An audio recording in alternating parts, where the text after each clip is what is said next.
Mr. Chandrasekhar back on the line with us after that small problem in the audio system at our end. Mr. Chandrasekhar, can you hear me? And I hope you can hear me clearly. Yeah, I can hear you. Please go ahead. Okay, just to continue the question which I had posed to you earlier, in the fact that do you think package would be required for MSMEs in the defense sector? And my next question was, of course, how large, tell us about the nature of your industry and how large is the defense equipment manufacturing sector in Hyderabad? Hyderabad is pretty big, I would say, as far as the defense manufacturing is concerned. Okay, there are a lot of companies which do a lot of highly specialized and technical stuff across the city, across various industrial areas. Okay, I won't be able to tell you in terms of a size, number of size, but then every maybe fifth large, large or medium company is caters to the defense here. We have a lot of research labs here. So that kind of brings us into closer proximity with developments that are happening on the different side. Okay, and so that's it's a pretty large industry. Figure I won't be able to put. Right, and could you tell us about the kind of manpower deployed in Hyderabad, roughly around how many people, and what was the initial impact of the lockdown on this entire ecosystem?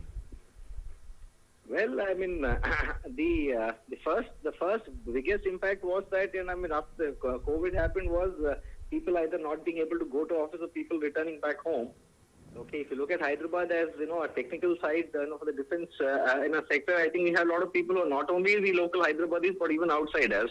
Outsiders, I'm talking about typically outside Hyderabad, maybe rural area people and things like that. So the first impact that came onto us was that more than half of them, or maybe 3/4 of them, went away back home. Okay, and couldn't return back for a long time. So that's the biggest impact that has happened for the sector. The first big impact. However, having said that, I'll also say that people, since a lot of people are in technical jobs, okay, all of them have started returning back slowly. So, that problem slowly kind of, we're doing away with that problem as such. It's not like maybe a construction industry where you don't work here as a construction labor, you work elsewhere. It's all very technical stuff. So, qualified people and things like that. So I think that's coming back to normal, limping back to normal. It's about 70-80% normal, as I would understand, within the city. And I think it will limp back to normal by about December, Jan, definitely.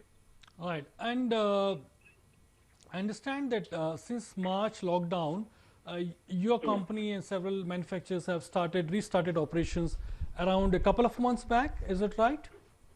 Yeah, a couple of months back, yes. You can say that. Maybe slightly earlier than that too. Huh? Right. And that was the first phase of the reopening of the lockdown. Yes. Okay. Now, when you started after the lockdown, what was the scene like? What did you observe? Because I think perhaps the first time ever since you started your manufacturing company, you may have such an extended month of lockdown. Was there dust all around? Did your cost increase in terms of the basic hygiene and sanitation, and the fact that you had to restart all the processes once again, right from scratch, practically, on the premises of your factory? Costs have definitely gone up because I think, as a country or maybe as a world, particularly as a country, I think we've all become more hygiene conscious. So, yes. There's a lot of, costs attached to that. It may not be in several lakhs and crores, but then, it's nevertheless a cost that's definitely gone up. Right. Okay, so that's one thing definitely I would say. Like I've always been telling, I've seen so many of those small gadgets in my office which I've never seen before. Okay, so that's the kind of thing as such. And then yes, we have spent a lot of time in maybe if you can relate time to cost, we spend a lot of time in trying to orient our manpower and things like that. So if you attach a cost to that, then that's also gone up. But otherwise, I think everybody has been scared. At least my people are all I could see it. They were all scared. So so the moment you told them once, they immediately started listening, to what they have to be doing in the new normal. Okay, so that's how it is, and we did have a little bit of issues. Not issues, I would say. We did go a little cautious in the beginning when we came back into production and things like that. We didn't aggressively run all the shifts and and various things like that. So that also has been, that's also somehow come out that's also has had its own cost, I would say. And when you started back in terms of production, uh, what were the kind of orientation, so to say, in your own words, did you had to deploy so that your employees and everyone who's employed there, they knew the new kind of the change circumstances? Because earlier, uh, there was this fact that employees could mix each other, they could have probably breaks, and the distancing, of course, was a factor of where they were placed in the company and how what the size the particular location of the equipment and the workplaces of each person. For example, you had HR at one place, and you got the accounts at different place, and sometimes you had the corporate functions, the administrative functions at one place, and then you had the manufacturing processes at a different place. So it was natural for people in the admin and the HR sections to remain at one particular location in a particular setting, whereas the manufacturing and the people who are part of it to be housed in a different sector. And this kind of and this kind of a setting allowed it's kind of an inborn social distancing, which was obviously beneficial. But in terms of the layout, in terms of what was happening in your company, did you sit down with your managers and decide as to what you want to do, or did you probably call your managers earlier as to how you're going to implement the kind of safety measure in terms of hygiene, in terms of social distancing, and in terms of the government guidelines on restarting the work? What was the kind of brainstorming that went into creating that kind of infrastructure in your company? And was it a very smooth affair, or did it probably take some amount of time for you to get into groove of all these things and settle down? Uh, I would like to see my manufacturing process particularly is anyway a socially distant process. Okay, the machines are far away from each other, and people don't really fall on each other to work while machines. So to that extent, I think we were saved a little bit. But yes, I mean, we definitely did a lot of the background work. We had a group of people whom when there's a banker also, where we got a lot of information. Then we kind of went through some government instructions and we went through we took a lot of effort in actually telling the people as to the importance of being far away from each other, the importance of not shaking hands, and sanitizing themselves. We spent a lot of time on that.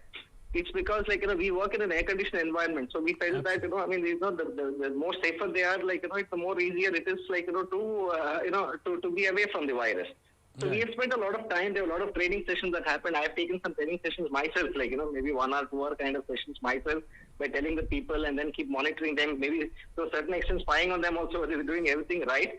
So it did take an effort to tell the people. It's not that it was difficult, but it did take an effort. People were not used to this thing. We ourselves were not very well used to this. We didn't know how to handle this. But we have definitely spent a lot of time and effort on that in terms of orienting people as to how they should behave, post-COVID. Right. When you started your reorientation programs for your employees, were there some frequently asked questions, FAQs, which you had to constantly answer over and over once again? Sorry, could you please repeat that again? Sure. When you started your orientation program for your employees on how to remain safe and the safe working practices in this pandemic era, decade, you could call it perhaps, were there some frequently asked questions which your employees and people had, and which you personally had in terms of what not to do and what to do? Because obviously we are not doctors, and advice has been plenty across the social media. Of course, government has a set of regulations, but then sometimes these regulations are modified, and they sometimes in our mind rather by well-meaning advice from friends and people who actually also manage to collect data and information, not just from Indian doctors and the medical establishment and research scientists and also pharma companies, but also from companies abroad, and they keep posting it on social media, which of course has led to a lot of muddling around in terms of information. So did you have did you have this kind of FAQs, frequently asked questions, which you were subjected to from your employees in terms of what to do and what not to do? Oh yes, definitely yes. And in fact, like we though we make a joke of it with one or two people. People were actually used to ask me a question saying that eyes, nose, and mouth is not supposed to be touched. What about ears? I mean, while we laughed about it, like when we seriously thought about it, people were really like continuously worried, and they were going on asking the same questions again and again. So we did actually have that problem with our employees, and there were several questions raised in our minds also. That's what, as I was telling you, we have a group of people, who were gathering information and sharing it with each other. Okay, apart from as you said, the medical establishment or the pharma companies or the government or whatever, they're kind of gathering each other. Somebody started something, maybe different or new or something. He would share it with us, and we would try to implement that ourselves. But frequently, asked questions, the same questions. Okay, the first one, maybe 1 month, 3 weeks or 1 month after we started, was definitely there. Like people would repeatedly ask me that, sir, can I touch my ears? Okay, can I, is it only the nose, mouth and ear and, that kind of thing? Like, they used to definitely ask. We did not know how to handle it in the beginning, but then later, like, when we started, as we started telling them more and more about how these things need to be done, then I think they also got a little comfortable about that. And what is the range of understanding, in the sense that do you think every employee got the idea that the kind of perfection, was there kind of great sync? Because I know the reason I'm asking this is that unlike other situations where company promoted safety measures, welfare measures, instructions, they are usually taken not fully adopted fully, because they are taken sometimes with a pinch of salt. In this particular case, you had the issue of pandemic playing at the back of everyone's mind, and there was probably a strong possibility that people actually fell in line very easily. Because the reason I'm asking for fell in line is because this was a situation which was beneficial to everybody. If everybody followed the right rules and regulations, everybody stood to benefit. Or else, even if one person felt sick or one person caught the infection, then the entire production had to be stopped, and whatever reopening that has happened had to be stopped. You think that everyone managed to be in sync, perfect sync, and the kind of fear, the kind of fear COVID pandemic has generated really helped. Well, fear has definitely helped. There has definitely helped. There's no doubt about it. This is for once we can actually say that fear has been good. Okay, I wouldn't say that fear has been good in the broader perspective, but fear has been good in terms of falling in line. Yeah, fear is the key. Is a very famous slogan. Sometimes. Yeah, absolutely. And what happened is that I have noticed this within my company also. Though we work with a lot with alcohol, we do a lot of cleaning of hands and all regularly on a daily basis as a process. But still, there were one or two fellows who were perhaps that how I would say the dissident kind of people, and we instilled more and more fear in them, so that we said that we never told them the production will stop if everybody gets COVID. We said if you get COVID, something serious will happen to you. We perhaps drill that fear down inside. But by and large, yes, the people whom I've seen and all are you have this dissidence in any case, who will say, okay, why should I wear a mask? Why should I do this? But that was not very difficult to handle as such. Like we said first, the fear factor was what made us convince them that much more easily.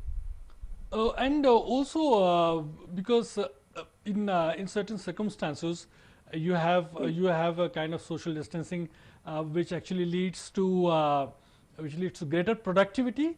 Because let me take the example of the IT sector. The IT sector, of course, has seen a lot of work from home opportunities practically for everyone. We have seen rentals come down, we have seen offices getting closed, and people actually shifting to closer home from the areas which they hail and working entirely. And in that case, the company has definitely benefited because you have longer work hours. Of course, in certain industries like the media and of course your industry, work from home is not definitely an option. So do you think there was an increase in productivity because then there was less socialization, there was less need of people to connect up with other than professional reasons on the work floor generally during this pandemic? Well, I wouldn't be the best person to comment on that because we also don't have the work from home option at all. Yes. Okay, but then if you have to logically speak, yes, I think we Indians we classify as one of the most talkative in office. So maybe to that extent, I think productivity would have gone up. But that's just a guess. I wouldn't be able to comment greatly on that point. Right. In my organization, an organization similar to mine, like, I mean, yes, they're always there anyway, like, I mean, like I told you, I've been repeatedly saying they're socially distant in any case, so it kind of hasn't impacted us that much. I won't be able to put a figure to that or judge that statement. Sure, sure. Now, overall, what has been the experience of the industry across India? What have your friends been telling you? What have been association colleagues within the defense equipment supplying units been telling you as to the effect of lockdown since March of this year? It's been a shake-up. It's been a shake-up, definitely, yes. Supply chains have got affected to quite a few people. It's been a shake-up, as such. That's one common point that everybody keeps talking about. While everybody says that, yes, things are limping back to normal and things like that. But then, it's been that shake-up has definitely been there. So a lot of my other colleagues who are maybe association, the industry and similar kind of work that they do, metalworking people and all that, they are kind of still a little, to a certain extent, like, Okay. as to how the supply chains will manage, whether all the 100% manpower will come in and things like that. It's definitely been a shake-up. There's no doubt about that. When you, Mr. Chandrasekhar, when you talk about shake-up, are we talking about in terms of a new realization, or is it just purely shock or purely uncertainty in terms of when they can get back to full stream and full capacity of manufacturing? I would put it more towards the uncertainty of getting back to manufacturing. That would be my first pick on that. Right. Because it's like I mean, you see, even your customer, who's the government, is like they're also going through the same problem. So projects get delayed a little bit, but the new projects coming up and all that. So you're not really very sure as to what's going to happen tomorrow. Okay, so that uncertainty part is, I think, my first pick out of shake-up. And in terms of now, I think when we spoke on the phone before this, before we planned this program, you were also telling me that fact in certain industries, the lockdown has actually led to increase in production, increase in supply. Could that also be partially true for some sectors? See, increase in supply, I would actually make a statement one before that. The requirements have definitely increased, particularly if you look at the defense sector. Like, I mean, there are a lot of these policies which have come up. We say that, you have to buy local. Made in India is anyway, like, was earlier than that. So now that it's coming, we have to buy local. So the requirements have definitely, like, gone up. Development projects, are kind of suddenly surfacing up, and people are saying that we need to indigenize a lot of things ourselves. Why don't you, help us out? So that kind of requirements have definitely gone up. But relating it back to the previous statement, when you say uncertainties, I know the project is going to come out, but I don't know when. That's what is like, there's a correlation there.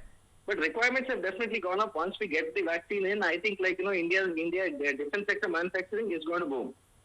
And your expectations in terms of the boom in defense manufacturing sector is expected because of the clogged up capacity, the potentiality which can become into something more productive post the full expansion of the industries and post the discovery of a magazine. Are you saying that the kind of potentiality which has been in terms of capacitated, so to say, due to its lockdown, the kind of restructuring which is happening, that may find new flowering once the vaccine comes up? And is that the only factor, or also you're collaborating that with the Atmanirbhar initiatives by the government? See, the first thing that actually has happened, good thing that has happened, because of COVID is that people, I mean, the user group, if I can use that word, maybe the defense sector or the private sector, have suddenly started realizing that, yes, India also has the technical brain. Right. Okay, so that's the first thing that people have realized. So we can actually get it done through India now, and, which is not necessarily import. Okay, so that's one big thing that I feel has come up in this whole, COVID thing. This is the first thing that, I would like to say. Now, second part is that, like, maybe once the capacities are there, once you acknowledge that the brain is there, the capacities automatically get formed. Plus, you have a lot of spare capacities and all. So that's going to help boom in the sector. Right. And in my opinion. Yeah, fair enough. And in which sectors do you particularly, are there certain specific sectors in which you see a kind of boom happening, and post, of course, the arrival of the vaccine? I think technology areas, wherever technology areas are there, that will definitely pick up in India.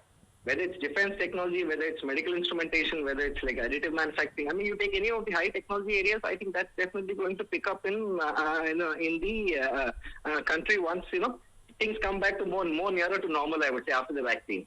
And it's not only the defense. Go ahead. Yeah. In fact, because I was very interested in this statement which you made a short while earlier, that the high technology sector may see a boom, and and there's a new kind of realization that this sector would really has realized its potential. Can you just clarify as to what made them realize this potential, that they can really create on the existing technology, existing manpower, existing technological base, to create products which will probably last them for the next decade or so in terms of profits, in terms of distribution and marketing? I didn't get your question. All right. So my thing is, which sectors, how did the sectors come to the realization that, okay, we have the technology and we can create something new, and how did this realization happen, especially during this lockdown period?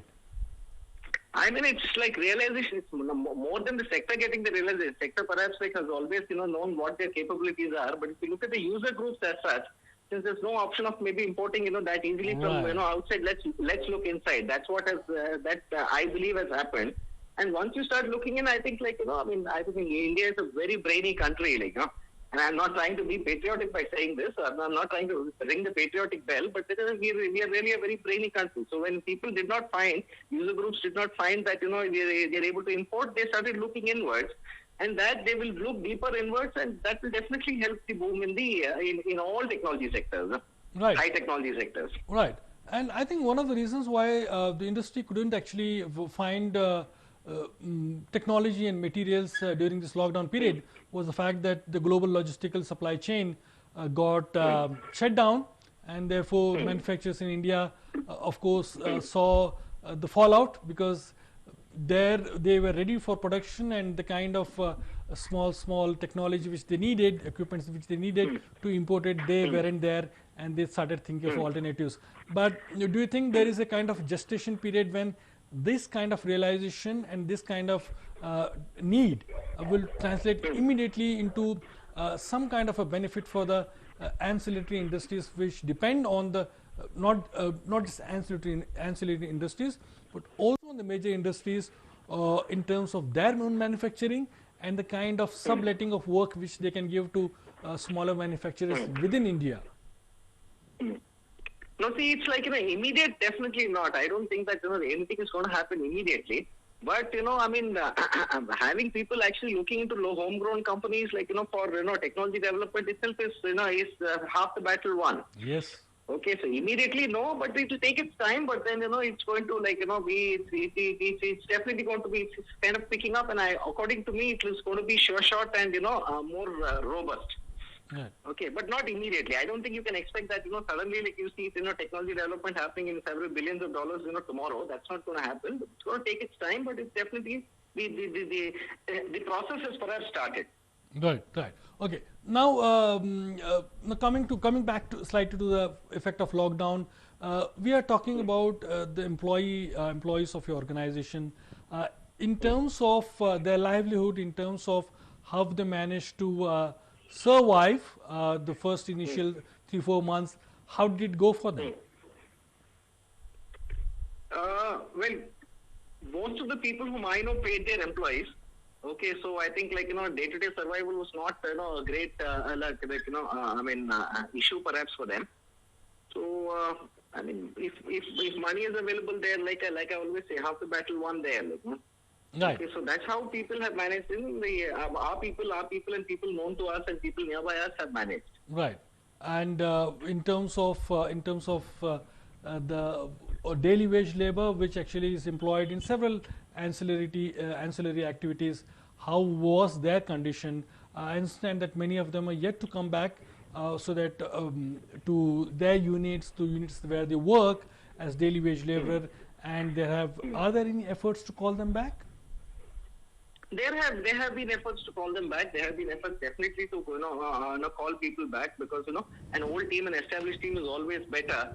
and when you know that you can take care of your people, so you definitely would like to call them back. So the process is on, but not necessarily that everybody has really come back. Some people who are daily wage laborers, particularly casual laborers as we call them, okay, are people they're saying that if I have to do a casual work there, I might as well sit at home and do it here. So that's again possibly a mindset that I think several people are finding it difficult to break.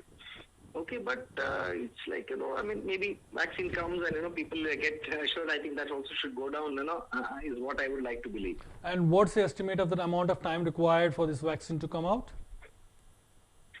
Well, I don't know. If you look at news reports and, people, reports like you say, maybe another 5-6 months perhaps. I really don't know that. Okay. Okay, I'm not into the vaccine development, but but what we hear from all you people is that we should come out maybe another 5-6 months. So that's what I feel.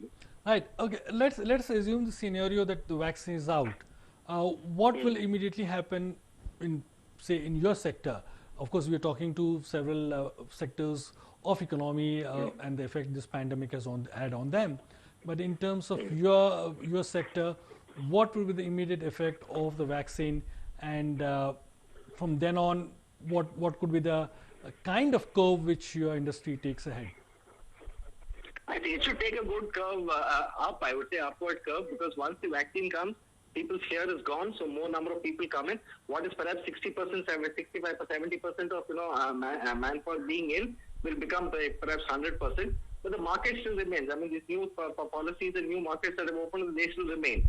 So if you have your full manpower here with you, and then you have a market, this new market which has opened up, then I think obviously the graph will go up. And do you think this disruption in global supply chain in terms of what we talked about earlier? Because I remember when the pandemic first struck, several ships which were carrying petroleum from the Gulf, oil-producing Gulf nations all across the way to global markets, especially India, they were stuck offshore, and many of them were stranded because the ports, there was no handling at the ports, and also the fact that the areas where these petroleum reserves were to be stored up, there was no activity happening, and therefore several companies started looking at alternatives. Of course, the need for petroleum products and petroleum at the point of time was small, but in this particular case, do you think the logistic supply chain, once it is back, will it help the Indian manufacturers swing back to the original median of trying to import vital technology, high-tech stuff from Western countries and equipment manufacturers there, instead of going back and sticking with Indian companies? No, I don't think that will quite happen, because it's not to say that it won't happen at all. But I think when everything comes back to normal, everybody is going ahead with their usual job as the pre-COVID condition. I don't think the user group is going to now say that we started off a process with them just because of COVID, and then now that COVID is over, we will cancel this process. That will not happen. That's why I call it a whole new market and whole new opportunity. It's like the opportunity in the market, which is activity which has been initiated in terms of technology development, additional production, or whatever it is, will remain. It's not fully to 100% what it is today. It will remain, as well as everything comes back to your supply chain comes back to normal. So that's going to create a bigger market for the defense sector in India for India for Indians. That's a stunning revelation. And personally, how has the COVID lockdown affected you in terms of your own understanding of how business works and how generally the city and infrastructure works, especially in Hyderabad, vis-a-vis Hyderabad? I mean, the first thing is that COVID taught us what life is all about. Okay, how you should value life. That's the first thing, definitely, yes. And then, but as far as business, yes, I mean, it gave a lot of time for introspection, at least for me. Okay, where we're going around, how we can do things better, and so that's one thing that happened. Thanks to the 2 months lockdown. The remaining part was boring, of course. How much will you watch TV and how much will you talk to your children, okay, and how much will you look into the computer. But then otherwise, we gave a lot of time for introspection for sure. Okay, and what are the results of this introspection? Well, in fact, I have a project which which is going to come up because which came just as a flash of wave when I was sitting idle at home. So if that really works out, then it may not, whether it's a small or a big project, it's definitely a new one, no? So introspection has definitely helped, I would say. Yeah?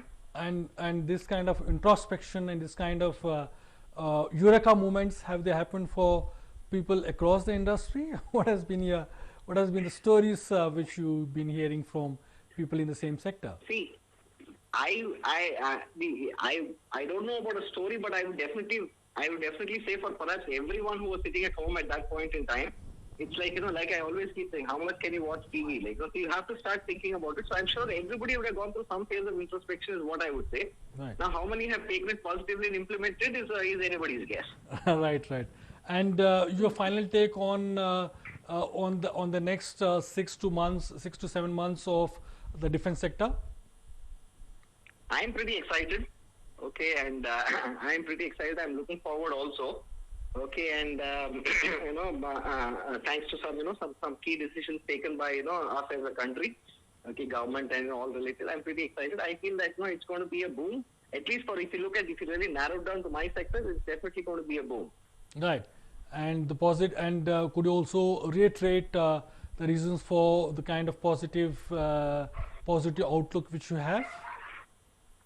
Because various of my customers have realized, okay, this company and this section of people can also do the activity which you've been getting outside. So that realization, I think, of the user group is what makes me gung ho about the whole thing. Right. Okay, we offered some projects. We said we'll do this, we'll do that. Everybody said yes to almost everything. So that's business. That's business, and it's also a technical implementation. Right, right. Thank you, Mr. Chandrasekhar, for the information. Thank you so much, sir. Yeah, your views are exemplary, and they come from a sector which we rarely know of, especially in Hyderabad. And the kind of inputs you have given us, they're truly amazing. Thank you so much for being on the show.